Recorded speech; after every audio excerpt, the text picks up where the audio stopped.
America અને ભારત વચ્ચેની trade ડીલનો Bharuch જિલ્લા આમ આદમી પાર્ટી દ્વારા કડક વિરોધ નોંધવામાં આવ્યો હતો। પાર્ટીએ આ મુદ્દે રાજ્યપાલને સંબોધીને ભરૂચ જિલ્લા કલેક્ટર કચેરી ખાતે આવેદનપત્ર પાઠવી ટ્રેડ ડીલ રદ કરવાની માંગ કરી છે। પાર્ટીના જણાવ્યા અનુસાર આ ડીલ દેશના નાના વેપારીઓ, ખેડૂતો, પશુપાલકો અને ઉદ્યોગકારો માટે નુકસાનકારક સાબિત થશે। ખાસ કરીને કૃષિ અને ડેરી ક્ષેત્ર પર તેની ગંભીર અસર થવાની આશંકા વ્યક્ત કરવામાં આવી છે।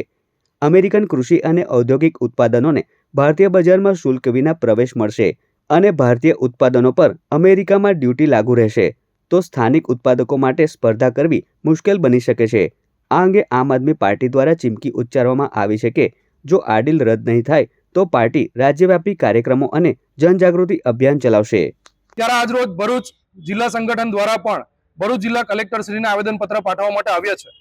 આજે અમેરિકાના જે ટ્રેડ ડીલ કરવામાં આવી છે, આ કૃષિ ક્ષેત્રની અંદર આવનારા દિવસોની અંદર આમાં નિઃશુલ્ક જે પ્રવેશ આપવામાં આવ્યો છે અને ગુજરાતના ખેડૂતોને, ભારત દેશના ખેડૂતોને ખૂબ મોટી આર્થિક રીતે નુકસાની ભોગવવી પડે એવી સમસ્યા ઊભી થશે।